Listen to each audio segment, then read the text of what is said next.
now it's going to start. Time one stays behind this veil of absolute truth. To where the winner... I'm going to start right here. Okay, let's go. And God's like an oven-cooked meal, by the challenging work one does to work through their demons, and become free from pain to be freer. Unlike Big Pharma, that's more like fast food being a quick fix, to only be a natural band-aid on something spiritually that needs surgery. So, God can lead one to know the truth, and get the deeply rooted false core beliefs in one's mind out of their soul. That has been blinding them from perceiving the right understanding. To help one with knowing and hearing the truth for years like it was with me. And by knowing oneself more than their demons, one has a great advantage. And to do that, one has to look back in their family lineage to find if there are any generational curses in the bloodline. That is why in looking to find the truth in gaining wisdom of knowing oneself, one must start by being honest about themselves and their issues. To where they must keep humbling themselves to the point that God can keep lifting them above the lies that Satan planted in their childhood minds. If, like me, it resulted in being a train wreck that brought one to the pits of hell. Where it is there, I found I made my bed, and now I have to lie in its tormenting lies of me and myself.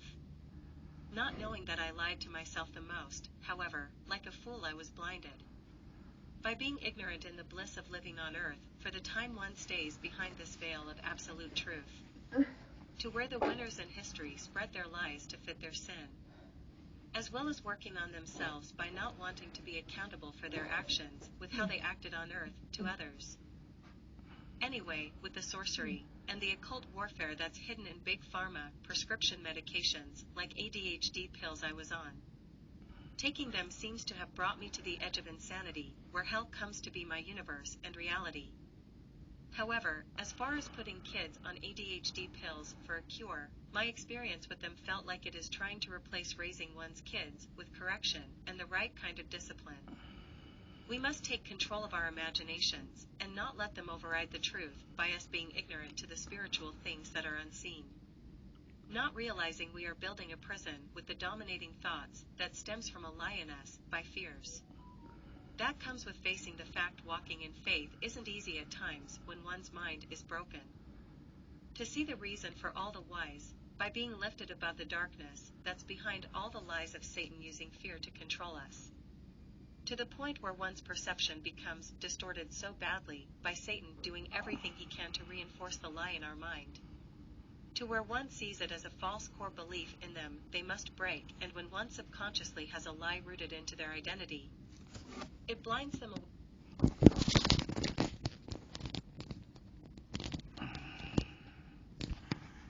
away from truth, by being lost in the heat of hell's fear, consumed by the lies that shape and mold one's mind. I learned that life sucks, and then you die at a very young age.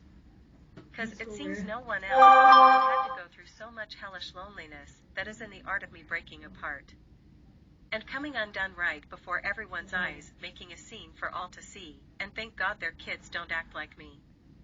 Thoughts of how people thought of me filled my mind to where it damaged my identity so much to where I actually settled with making a bed in hell, accepting that this is the best it gets for me.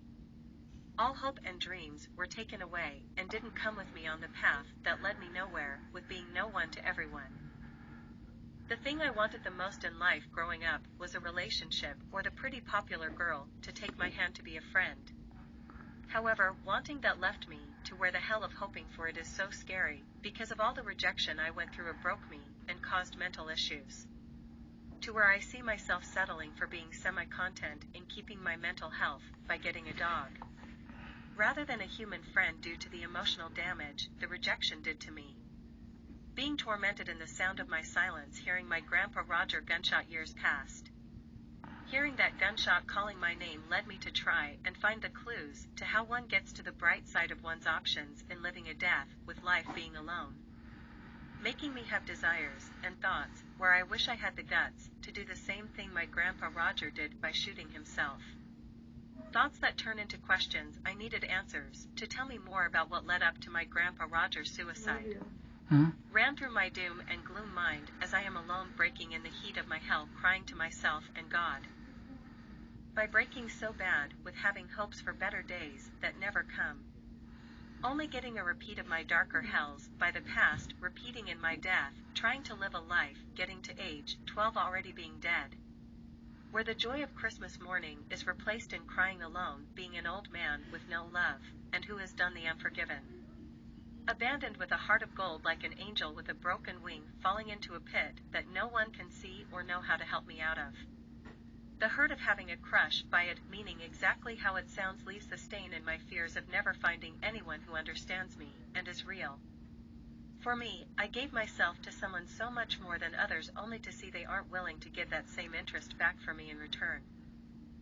I trusted too easily, and gave too much of myself to others with